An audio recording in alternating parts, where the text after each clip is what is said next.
আপনাদের হিন্দু বন্ধু আছে না? এই হিন্দুদের সাথে যখন কথা বলবেন, উল্টাপাল্টা কথা না বলে এই 10টা পয়েন্ট নিয়ে আলোচনা করবেন। আপনাদের অফিসে হিন্দু কলিগ আছে না? তাদেরকে যখন ইসলামের দাওয়াত দিবেন, এই 10টা পয়েন্টের আলোকে কথা বলবেন, পারা যাবে? আপনাদের এই ব্যবসা প্রতিষ্ঠানে, এই বান্টি বাজারে হিন্দু ভাইদের দোকান আছে না? পাশে যদি মুসলিম ভাইয়ের কোনো দোকান থাকে, তার সাথে যখন আলাপচারিতা করবেন, তখন এই 10টা পয়েন্ট নিয়ে কথা বলবেন। দেখবেন ইসলামের সৌন্দর্য দেখে সেও কালিমা পড়ে মুসলমান হয়ে গিয়েছে। কিন্তু অন্য ধর্মের এরকম অনেক বিধান আছে যেটা রুচিতে নেয় না। হিন্দু ধর্মের অনেক ভাইরা আমার আলোচনা শোনে, অনেক হিন্দু আমাদের হাতে মুসলমান হয়, আলহামদুলিল্লাহ। হিন্দু ধর্মের প্রতি শ্রদ্ধা রেখেই বলছি, তাদের ধর্মে একটা বিধান আছে যে আপনি ভালো হিন্দু হতে চাইলে আপনাকে গোমূত্র পান করতে হবে, মানে গরুর পেশাব পান করতে হবে। এবং অবাক করা কাণ্ড, তারা ইন্ডিয়া থেকে এটাকে রপ্তানি করে ইউরোপ আমেরিকাতেও পাঠায়। কারণ ইউরোপ আমেরিকার যে হিন্দুরা আছে, সেখানকার সুপার স্টোর থেকে, শপিং মল থেকে ওইটা কিনে কিনে পান করে। আপনারা যদি বলে এই যে 1 বোতল নিয়ে আসছি গরুর পেশাব, এটা খাইলে তোর 1 কোটি টাকা দিন, খাইবেন? আমি কমু তুই নিয়ে আইসোস, তুই খা, ঠিক কিনা? কারণ আমাদের রুচিতে এটা ধরে না, ইসলাম এটা আমাদেরকে শিখায় নাই। তো ইসলামটা হচ্ছে রুচিসম্মত ধর্ম, স্বভাব সুলভ ধর্ম। তারপর হিন্দু ধর্মে ছোট বাচ্চাদেরকে পবিত্র করতে হলে, মেধাবী করতে চাইলে গোবরের স্তূপ করে ওখানে ফেলে দিতে হয়। ওই বাচ্চা ছুটে আসবে, কান্না করবে, আবার ফেলতে হবে। ওর গা গোবর দিয়া একেবারে বিউটি পার্লারিং করে তারপরে ওর গোসল করাইলে ও খুব ভালো হয়ে যাবে, এরকম আইডিওলজি তারা বিলিভ করে। তো এটা একটা প্রাণীর মল কারো গায়ে মেখে পার্লারিং করা, এটা কি আমাদের আকলে ধরে? আমাদের ধর্মে এরকম কোনো বিধান আছে? হিন্দু ভাইরা যদি থেকে থাকো, just ponder on the news, এই বিষয়গুলোর উপর একটু থিঙ্ক করো, একটু ভাবো, চিন্তা করে দেখো। ইসলাম হচ্ছে দ্বীনুল ফিতরা, স্বভাব সুলভ ধর্ম। এইখানে মনে মানে না এরকম কোনো বিধান আল্লাহ দেয় না। হিন্দু ধর্মে একটা নিয়ম আছে, শুধু ব্রাহ্মণরাই বেদ, রামায়ণ, মহাভারত এগুলো ধরতে পারবে, নিম্ন বর্ণের হিন্দুরা ধরতে পারবে না। আমাদের ইসলামে এগুলো আছে? কোরআন শুধু আমরাই ধরতে পারবো, আপনারা পারবেন না। অনেকে এরকম বলে যে আলেমরা কোরআন ধরবে, অন্যরা ধরতে পারবে। যে বৈশিষ্ট্যগুলো থাকার কারণে গোটা বিশ্বে মুসলমানেরা নির্যাতিত হওয়ার পরেও ইসলামের জয় জয়কার, সেই 10টা বৈশিষ্ট্যের প্রথম বৈশিষ্ট্যের নাম হচ্ছে আর রাব্বানিয়া। আওয়াজ করে আমার সাথে সাথে বলেন, আর রাব্বানিয়া। আবার পড়েন, আর রাব্বানিয়া। এর মানে হচ্ছে এই ধর্মটা রবের টেক কেয়ারে চলে, এটা রবের দেয়া ধর্ম, এটা মন মস্তিষ্ক প্রসূত কোনো ধর্ম। পৃথিবীর অনেক ধর্ম আছে মানুষের বানানো, ইচ্ছে মতো ধর্মগ্রন্থের মধ্যে যা মনে চায় লিখে দিছে, এরকম ধর্মগ্রন্থ আছে না নাই? কিন্তু আমাদের কোরআনের যতগুলো আয়াত, যতগুলো সূরা, এর একটা আয়াতে কেউ কোনো চেঞ্জ করতে পারছে? আমি আরবি বুঝি না, আমি বঙ্গানুবাদ করে কোরআন বুঝবো, কোরআনের দাওয়াত করব, চিল্লা এখন ঠিক কিনা? বাল্লিগু আন্নি ওয়ালাউ আয়া। প্রত্যেকেই প্রেরণার বাণীবাহকের কাজ করতে হবে, যতটুকু জানি পৌঁছে দিব। আমি বেশি জানি তো আমি বেশি বেশি ছড়াবো। আপনি জানেন শুধু লা ইলাহা ইল্লাল্লাহ, এইটাই আপনি ছড়ায় দিবেন, ঠিক কিনা? কেউ যদি বলে কোরআন পড়া যাবে না, ধরা যাবে না, এটা বুঝা পড়া আলেমদের কাজ, শুনবেন না। ক্ল্যারিটি, গোজামিল নাই, কোনো গোজামিল নাই। আমি যদি কোরআনের আয়াত ভুল পড়ি, আমরা ধরতে পারবেন না আপনি? আপনি কোরআনের আয়াত ভুল পড়ছেন, হুজুর ঠিক করে নেন, আমি ঠিক করে নেব, ঠিক কিনা? কোনো গোজামিল নাই। আল বুদুহ, জল জলে সূর্যের মতো আল্লাহ ইসলামকে রেখে দিয়েছে, আলহামদুলিল্লাহ পড়েন। এই ইসলামের বিজয়কে কেউ ঠেকায় রাখতে পারবে? ইসলামের বিজয়ের অংশীদার আমরা হতে চাই, এই ইসলামকে আমরা মানতে চাই। কতক্ষণ? বুঝলা গেছি। ইসলাম মানবো কতক্ষণ? ইসলাম মানবো কোনখানে? মনে থাকবে? কথা দিলেন তো? যে আয়াত দিয়ে শুরু করেছে ওইটা দিয়ে শেষ করি। ومن يبتغي غير الإسلام دينا فلن يقبل منه وهو في الآخرة من الخاسرين। ইসলাম ছাড়া অন্য কোথাও যদি কেউ কল্যাণ তালাশ করে, ধর্ম তালাশ করে, সেটা আল্লাহ গ্রহণ করবে না। লোকটা হবে আখেরাতে হাই হাই কোম্পানির ম্যানেজার। আমরা কি হাই হাই কোম্পানির ম্যানেজার হতে চাই? ইসলামকে আমাদের জীবনের আদর্শ বানাতে চাই, ঠিক কিনা? সাইয়েদনা ওমর ফারুক বলতেন, নাহনু কওমুন আ'আজ্জানাল্লাহু বিল ইসলাম, আমরা তো এমন জাতি যেই জাতিকে আল্লাহ তাআলা ইসলাম দিয়ে সম্মানিত করেছে। ফাইন ইবতাগাইনাল ইজ্জাতা বিগাইরিহি আযাল্লানাল্লাহ, ইসলাম রেখে দিয়ে কেউ যদি অন্য কোথাও সম্মান তালাশ করে তাকে অপদস্থ করে ছাড়বে কে? আল্লাহ। এজন্য আমাদের সম্মান কোথায়? আমরা মুসলমান, এটা বলতে কি আপনাদের লজ্জা লাগে? পৃথিবীর যেই কোনো দেশে যাই, হিন্দুদের রাজ্যে যাই, বৌদ্ধদের রাজ্যে যাই, যেই কোনো ইমিগ্রেশনে দাঁড়াই না কেন, চিৎকার করে বলবো আমি মুসলমান, জোরে কোন ঠিক কিনা? We are proud of Islam. ইসলাম আমার অহংকার, ইসলাম আমার গর্ব, ইসলাম আমার আল্লাহর দেয়া ধর্ম। এজন্য ইসলামের বিজয়কে কেউ ঠেকিয়ে রাখতে পারবে না। আমি প্রায় উদাহরণ দিয়ে, উপমা দিয়ে বলি, ইসলাম হচ্ছে চারা বীজের মতো। চারা বীজ মাটিতে ঢুকিয়ে দিলে এটা উপরের দিকে ওঠে। তো ইসলামকে যারা মাটিতে গেড়ে ফেলতে চায় তারা জানে না ইসলামের উপমাটা অনেকটা চারা বীজের মতো। ইসলামকে মাটিতে গেড়ে দিলে এটা কি হবে? জোরে বলেন, আরো জোরে বলেন, উপরের দিকে গর্জে উঠবে। এই যে উপমা দিছি, এটা নিয়েও আবার অনেকে ভুল ধরে, আছে না নাই? আল্লাহ নিজেই কোরআনে উপমা দিয়েছেন, মাসালুল্লাযীনা ইউনফিকুনা আমওয়ালাহুম ফি সাবিলিল্লাহি কামাসালি হাব্বা, যারা আল্লাহর রাস্তায় দান করে এই দানের উপমা হচ্ছে একটা চারা বীজের মতো। সুবহানাল্লাহ পড়েন। এই চারা বীজ থেকে 7টা শীষ বের হয়, প্রতিটা শীষে জন্ম নেয় শত শস্য দানা।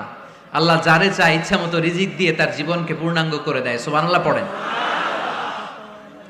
এজন্য আল্লাহ বললেন, ইসলাম হলো আমার একমাত্র মনোনীত ধর্ম। ইসলাম ছাড়া অন্য কেউ যদি সম্মান তালাশ করে তার কাছ থেকে কিছুই আমি গ্রহণ করব না। কিয়ামতের দিন সেই লোকটা হবে হায় হায় কোম্পানির ম্যানেজার, ঠিক কিনা? এজন্য আমরা একটা ধর্মকেই মানতে চাই। চিল্লায় বলেন তো, ধর্মটার নাম কি? ইসলাম ছাড়া অন্য কিছু মানি না, ইসলাম ছাড়া অন্য কিছু মানি না, মানব না। বিষ্ণু ঈসা ইসলাম বলেছেন, এই ইসলামের বিজয়কে কেউ ঠেকিয়ে রাখতে পারবে না। তার কারণ, ইন্নাল্লাহা যাওয়ালি আল আরদা, নিশ্চয় আল্লাহ তাআলা এই জমিনটাকে আমার জন্য সংকুচিত করে ছোট করে দেখিয়েছে। ফারাআইতু মাশারিকাহা ওয়া মাগারিবাহা, আমি এই পৃথিবীর ডানে বায়ে সামনে পেছনে সবটা দেখেছি। আর আমার চোখ যতদূর পৃথিবী দেখেছে ততদূর জায়গায় আল্লাহ আল্লাহু আকবারের ধ্বনিকে পৌঁছে দিবে। তাই এই ইসলামের বিজয়কে কেউ থামাতে পারবে না। গোটা বিশ্বব্যাপী আজ ইসলামের জয় জয়কার। কালিমা পড়ে অন্যান্য ধর্মের লোকেরা আজ মুসলমান হয়ে যাচ্ছে, ঠিক কিনা? আমাদের তাফসির মাহফিল গুলোতেও অনেক হিন্দু ভাইরা কালিমা পড়ে মুসলমান হয়, আপনারা শুনছেন? আলহামদুলিল্লাহ কইবেন না? গোটা বিশ্বের সবচেয়ে নির্যাতিত ধর্মের নাম হচ্ছে ইসলাম, সবচেয়ে নিষ্পেষিত, খালি মাইর খায়। ফিলিস্তিনে মাইর খায় কারা? মুসলমান। কাশ্মীরে মার খায় কারা? ইরাকে, বার্মায়, আমাদের টেকনাফে, গোটা বিশ্বে মুসলমানেরা মার খায়। কিন্তু তারপরেও বিধর্মীরা তাদের ধর্ম বাদ দিয়ে এই ইসলামের ভেতরে ঢোকার জন্য প্রতিযোগিতা শুরু করে দিয়েছে। ইউরোপ আমেরিকাতে মসজিদের সংখ্যা বেড়ে যাচ্ছে। তাদের যে খ্রিস্টানদের গির্জা, এগুলো তারা বিক্রি করে দিচ্ছে, মুসলিম কমিউনিটি ওই গির্জারে মসজিদ বানায় ফেলতেছে। এই ইসলামের বিজয়কে কেউ ঠেকায় রাখতে পারবে না। যেহেতু ইসলামের বিজয় অবশ্যম্ভাবী, আমরা ইসলামের সাথে মিলে থাকতে চাই, মিশে থাকতে চাই, আমরা বিজয়ের অংশীদার হতে চাই। কি আছে ইসলাম ধর্মে যে কারণে গোটা বিশ্বে ইসলাম নির্যাতিত এবং নিষ্পেষিত হওয়ার পরেও ইসলামের জয় জয়কার? আজকে আমাদেরকে জানতে হবে কি আছে ইসলামে। What is the characteristics of Islam? কি বৈশিষ্ট্য রয়েছে এই ইসলামে? কি বৈশিষ্ট্য দিয়ে আল্লাহ তাআলা বৈশিষ্ট্যমণ্ডিত করেছেন? আজকে এই সংক্ষিপ্ত পরিসরে ইসলামের 10টি বৈশিষ্ট্যের কথা আমরা শুনবো। আওয়াজ করে পড়েন ইনশাআল্লাহ। কোরআনের একটা শব্দে কেউ কোনো পরিবর্তন ঘটাতে পেরেছে? একটা নোক্তার মধ্যে চেঞ্জ করতে পারছে? এক আয়াতে আল্লাহ কোরআনে বলেছেন, ফাআবাউ আইয়ুদাইফুহুমা, মানে দুইজন নবী এসেছিল ইহুদিদের কাছে, ইহুদিরা তাদেরকে মেহমানদারি করায় নাই। এটা একটা বদনাম না? ওমরে ফারুক যখন রাদিয়াল্লাহু তাআলা আনহু মদিনার খলিফা, ইহুদিদের একটা দল ওমরে ফারুকের সাথে সাক্ষাৎ করে এসে বলে, ওমরে ফারুক, তোমাদের কোরআনে আমাদের ইহুদিদের ব্যাপারে একটা বদনাম আছে। কি বদনাম? এই আয়াতে তোমাদের আল্লাহ বলেছে ফাআবাউ আইয়ুদাইফুহুমা, মানে দুইজন পয়গম্বর এসেছিল আমাদের কাছে, কিন্তু আমরা এগরে খাওয়াই নাই, এরা ক্ষুধার্ত ছিল। কিয়ামত পর্যন্ত তোমরা এই আয়াত তেলাওয়াত করবার, মানুষ আমাদেরকে গালি দিবে। তো গালাগালির দরকার নাই, চলো একটা মিউচুয়ালে যাই। কি যাই? Mutual understanding. বেশি কিছু করা লাগবে না। এই ফাআবাউ আইয়ুদাইফুহুমার আবাউয়ের যে বায়ের নোক্তাটা, এইটা সরাই দিয়ে তুমি উপরে দুইটা নোক্তা দিয়ে বারে তা বানায় দিবা, তাহলে অর্থ হবে ফাআতাও আইয়ুদাইফুহুমা, মানে দুই নবী আসছে আর ইহুদিরা তা করে খাওয়াইছে। ওমরে ফারুক বলে কি লাগবে? কয় এক নোক্তা চেঞ্জ করা লাগবে। কয় একটু দাঁড়া। এরা তো মহা খুশি, আজকে আমাদের মিশন কমপ্লিট। ওমরে ফারুক ঘরের ভিতরে ঢুইকা একটা তলোয়ার নিয়ে আসছে। কয় কার কার লাগবে, এদিকে আয়। সব দিছে দৌড়। সুবহানাল্লাহ কইবেন না? আরে ওমরে ফারুক তো এমন সাহাবী ছিলেন যাকে দেখে মুনাফিকরা থরথর করে কাঁপতো। ওমরে ফারুক তো এমন সাহাবী ছিলেন যাকে দেখে শয়তানও কাঁপতো। বিশ্বনবী বলতেন, ওমর, মা সালাকা শাইতানু সালিকান ফাজ্জান ইল্লা সালাকা ফাজ্জান গায়রা ফাজ্জিক। ওমর, ইবলিস শয়তান যদি তোমারে কোনো রাস্তা দিয়ে আসতে দেখে, ইবলিস ওই রাস্তা থুইয়া অন্য রাস্তা দিয়ে চলে। আমাদের দেশে আমাদের ছেলেমেয়েরা যখন খেতে চায় না, আমরা বলি আম্মু তাড়াতাড়ি খাও, ভাল্লুক আসবে, বাঘ আসবে, বিড়াল আসবে, বলি না? আপনাদের বান্টিতে কি বলেন? আপনার ছোট্ট মেয়েটা রাতের খাবার খেতে চায় না, খাবার নিয়ে পিছে পিছে দৌড়াইতেছেন, মা খাও, কি আসবে বলেন? বিলাই। আর কি বলেন? আচ্ছা, শিয়াল আসবে, কুকুর আসবে, বিড়াল আসবে। মদিনাতেও মদিনার মায়েরা বাচ্চাদেরকে রাতে খাওয়াতে পারতো না, তখন বাচ্চাদেরকে বলতো, মা তাড়াতাড়ি খাও, হা হুয়া ইয়াতি ওমর, ওই যে ওমর আসতেছে। ওমরে ফারুকের নাম শুনলে ভয়ে চুপটি মেরে বাচ্চাগুলো খেতে শুরু করতে পড়েন। সুবহানাল্লাহ। এজন্য বিশ্বনবী বলেছেন, লা নাবিয়্যা বা'দি ওয়ালা রাসূলা, আমার পরে কোনো নবীও নাই, রাসূলও নাই, তবে লাউ কানা বা'দি নাবিয়্যুন লাকানা ওমর, আমার পরে যদি নবী হওয়ার কোয়ালিটি কারো থাকে, আমার ওমরের সেই কোয়ালিটি আছে। ওমরে ফারুকের কাছে আসছিল একটা নোক্তা চেঞ্জ করার জন্য, বারে তা বানাইতে পারছে? এইভাবে অনেক ভাবে ইহুদিরা ষড়যন্ত্র করেছে, একটা অক্ষর, একটা নোক্তা চেঞ্জ করতে পেরেছে? এই ভারতবর্ষ থেকে কোরআন কিভাবে দূর করবে অনেক প্ল্যান করেছে ইংল্যান্ড থেকে। পরে তারা ভাবলো ভারতের যত কোরআন আছে আগুন দিয়ে জ্বালায় দিব, তাইলে কোরআন দূর হয়ে যাবে। পরে তাদের আরেক কমিটি রিপোর্ট করলো, না, আমরা এসে অডিট করে দেখলাম এরা শুধু কাগজেই কোরআন লিখে রাখে না, এদের হেফজখানাগুলোতে বাচ্চারা মাথা ঢুলতে ঢুলতে কোরআন পড়ে পড়ে সিনার ভিতরে ঢুকায় রাখে। যদি আগুন লেগে ধ্বংস হয়ে যায়, ধ্বংস হয়ে যায়, যদি আগুন লেগে যায় পুড়ে যায় পৃথিবীর সব বইয়ের দোকান, বিশ্ব থেকে হারাবে না পবিত্র কোরআন, বিশ্ব থেকে হারাবে না পবিত্র কোরআন। আগুন জ্বালিয়ে দিয়ে কোরআনকে শেষ করা যাবে? কোরআনের গালি দিয়ে কোরআনকে থামানো যাবে? কোরআনের মাহফিল বন্ধ করে কোরআনের আওয়াজকে স্তব্ধ করা যাবে? পৃথিবীর কোনো অপশক্তি কোরআনের কিছুই করতে পারবে না। চিল্লায় বলেন ঠিক কিনা? এজন্য আমরা কোরআনের সাথে থাকতে চাই, ইসলামের বিজয়ের অংশীদার হতে চাই। চিল্লায় বলেন ঠিক কিনা?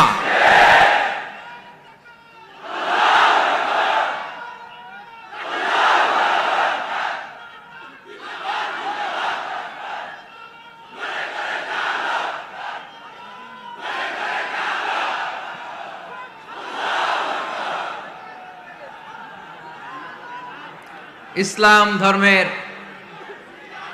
প্রথম বৈশিষ্ট্যের নাম হচ্ছে আর রাব্বানিয়া, মানে হচ্ছে এটা রবের দেয়া ধর্ম।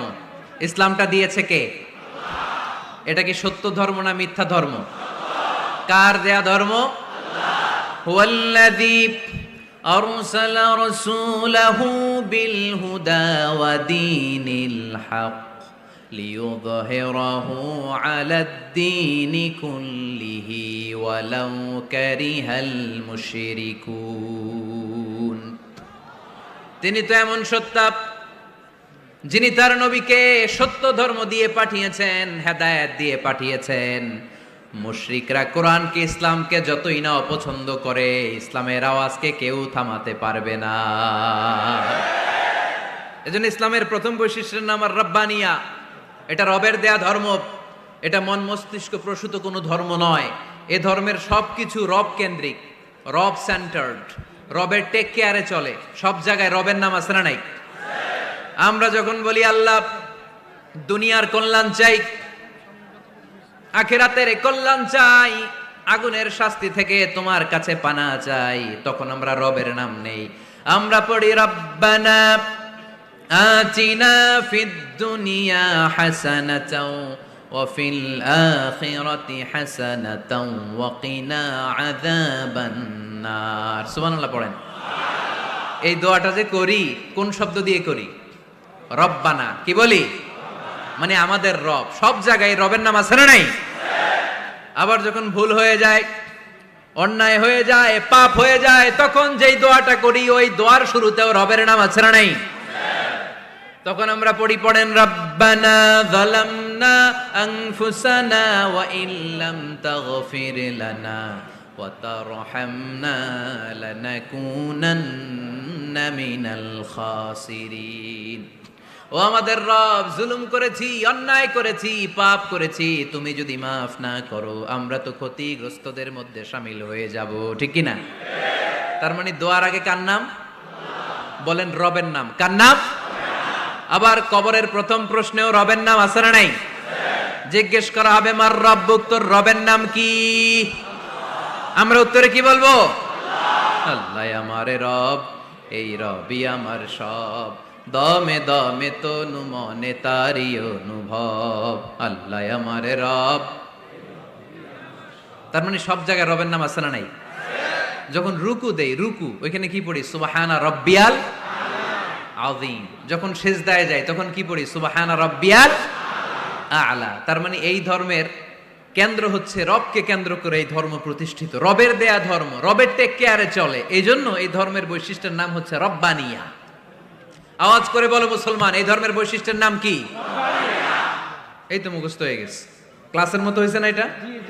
প্রাইমারি ক্লাসে পড়ায় না ক খ গ, সবাই বলে ক খ গ। তো এরকম আওয়াজ করে বললে মুখস্থ করাই দিবে কে?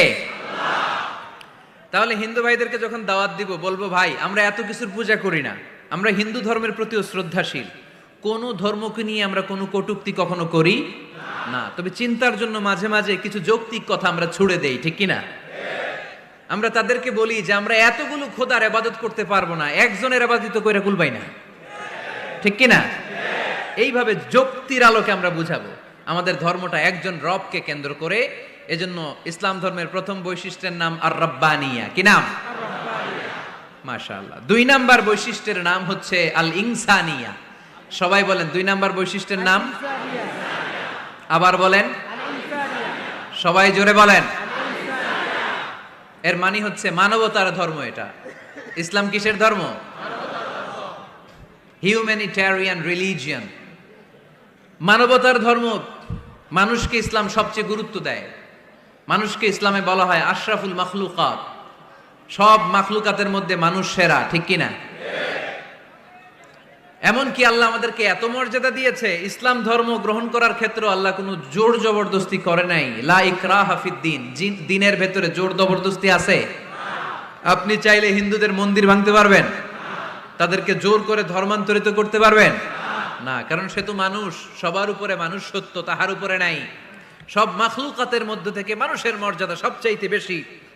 আল্লাহ আমাদেরকে ফ্রি উইল দিয়েছেন, স্বেচ্ছায় স্বাধীনভাবে আমরা সব করতে পারি। ফামান শাআ ফালইউমিন ওয়া মান শাআ ফালইয়াকফুর। চাইলে মুসলমান হইতে পারো, আবার কাফির হইতে পারো। দ্য ডিসিশন ইজ ইয়ার্স, সিদ্ধান্ত তোমার।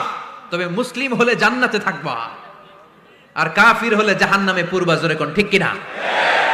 কিন্তু জোর করে ঢুকাইছে আপনার ইসলামে, কারণ এটা মানবতার ধর্ম, এটা মানবতার কথা বলে।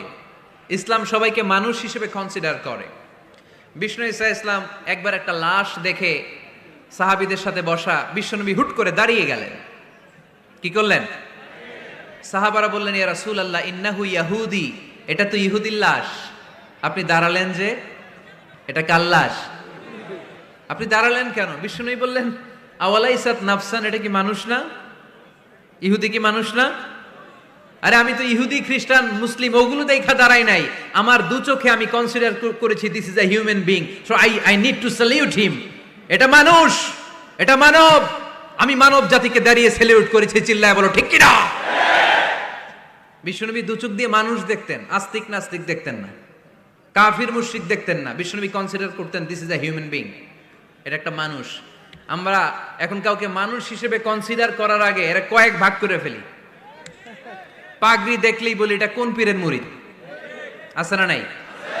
একই জামাত ইসলাম করে, নাকি চরমনাই করে, নাকি খেলাফত করে, না মজলিস করে, না আওয়ামী লীগ করে, না বিএনপি করে? এই যে আমরা ভাগাভাগি করি, প্রথমে তো কনসিডার করবেন he is a human being, সে হচ্ছে পৃথিবীর শ্রেষ্ঠতম মানুষ, আশরাফুল মাখলুকাত।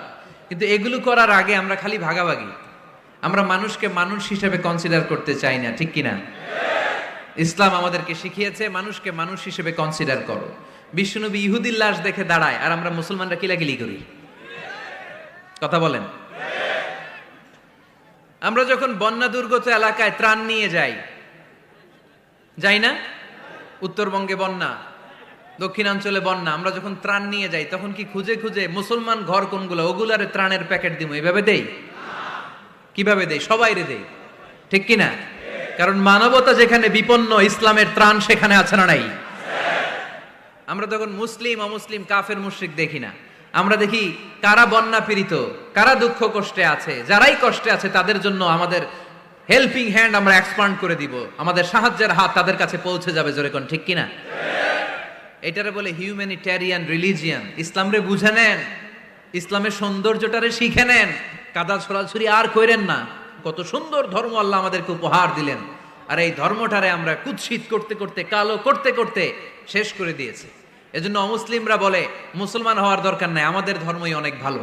কারণ ইসলামের যে সৌন্দর্য আমরা তো দেখাইতে পারি নাই। ওরা তো আঙ্গু দিকে তাকাইলেই দেখে এ আরে বলে কাফের, ও ওরে বলে মুশরিক, ঠিক কিনা? এরা বলে আমগো কাফের হওয়ার দরকার নাই, মুশরিক হওয়ার দরকার নাই, আমরা যা আছি ওইটাই ভালো, ঠিক কিনা? এটা হিউম্যানিটেরিয়ান রিলিজিয়ান। জাদুল মাআদ ফি হাদি খায়রিল ইবাদ, আল্লাহ রাসূল সাল্লাল্লাহু আলাইহি ওয়াসাল্লামের উপর একটা সিরাত গ্রন্থ আর আসিরাহ আল হালাবিয়া, এই দুইটা গ্রন্থে একটা ঘটনা এসেছে। নাজরান থেকে ৬০ জন খ্রিস্টান পাদ্রী বিশ্বনবীর সাথে দেখা করতে এসেছিলেন। কয়জন? ৬০ জন। জোরে বলেন কয়জন? ৬০ জন। তারা যখন দেখা করতে এসেছে, মদিনার বাজারে তারা দাঁড়িয়েছে। ইন দ্য মিন টাইম জোহরের আজানের সময় মসজিদে নববী থেকে আজান হচ্ছে, আল্লাহু আকবার, আল্লাহু আকবার, আল্লাহু আকবার, আল্লাহু আকবার। সুমধুর আজানের ধ্বনি শুনে তারা থমকে দাঁড়িয়েছে। বাজারে দেখতে লাগলো আজান হওয়ার সাথে সাথেই ব্যবসায়ীরা দৌড় মসজিদে। কিন্তু কি আজীব তামাশা, তাদের নাজরান দেশে ব্যবসায়ীরা যেমনি দোকানপাট বন্ধ করে ছুটে, মদিনার মুহাম্মদ সাল্লাল্লাহু আলাইহি ওয়াসাল্লামের উম্মতেরা দোকান বন্ধ করে ছুটে না, দোকান যে যার যার দোকান যেরকম ছিল ওইভাবে রেখেই দৌড়। দোকানের শাটার নামায় না, দোকানের ক্যাশ বক্সে তালা ঝুলায় না। আপনাদের আজকের প্রোগ্রাম তো এই বান্টি আদর্শ বাজার ব্যবসায়ীদের উদ্যোগে। আপনারা ব্যবসায়ীরা দোকান থেকে চলে যাওয়ার সময় কি করেন? শাটার নামান না, ক্যাশ বক্সে তালা লাগান না। নাজরানের খ্রিস্টানরা দেখলো না, তালা টালা ঝুলায় না, স্বর্ণের দোকানদার স্বর্ণ টর্ণ রাইখা নামাজে দৌড়। সুবহানাল্লাহ কইতে পারলেন না? এই দৃশ্য দেখে খ্রিস্টানরা অবাক, কয় থাক আর দেখা করার দরকার নাই। কিভাবে মুহাম্মদ সাল্লাল্লাহু আলাইহি ওয়াসাল্লাম গোটা বিশ্ব কবজায় এনেছে এই দৃশ্যই দেখে আমরা বুঝতে পেরেছি। তারপরে অনেকে বললো এত দূর থেকে এসেছি মিটিংটা করে যাই। জোহরের নামাজের পর তাদের দুধ যেয়ে বলল খ্রিস্টান পাদ্রী এসেছে ৬০ জন দেখা করতে চায়। বিশ্বনবী বিপাকে পড়ে গেলেন, হায় হায় কই বসতে দিব, আমার তো তাদের মতো রাজপ্রাসাদ নাই, আমার তো এরকম বড় বালাখানা নাই, ডুপ্লেক্স ট্রিপ্লেক্স বাড়ি নাই, কই বসাবো? এক সাহাবী বললেন, ইয়া রাসূলুল্লাহ, পাহাড়ের পাশে ছায়া আছে, চলেন ওইখানে বসি। আল্লাহ রাসূল বললেন, একটা কথা বললা? এরা খ্রিস্টান মেহমান, এদেরকে নিয়ে ছায়ার মধ্যে বসা যায় নাকি? আর এক সাহাবী বললেন, ইয়া রাসূলুল্লাহ, আমার খেজুর বাগান, খেজুর পেড়েছি, খেজুর পাতা দিয়ে একটা বিছানা করে দে, ওইখানে বসি, কেমন হয়? রাসূল সাল্লাল্লাহু আলাইহি ওয়াসাল্লাম বললেন, না, দে আর দ্য ফরেন ডেলিগেটস, তাদেরকে নিয়ে তো এইভাবে বসা যায় না। বলতে না বলতে 60 জন খ্রিস্টান পাদ্রী এসে হাজির। কি করবেন বিশ্বনবী? উপায় অন্তর না দেখে 60 জন খ্রিস্টানের জন্য বিশ্বনবী নিজ হাতে মসজিদে নববীর তালা খুলে দিয়ে মসজিদে ঢোকার ব্যবস্থা করে দিয়েছেন।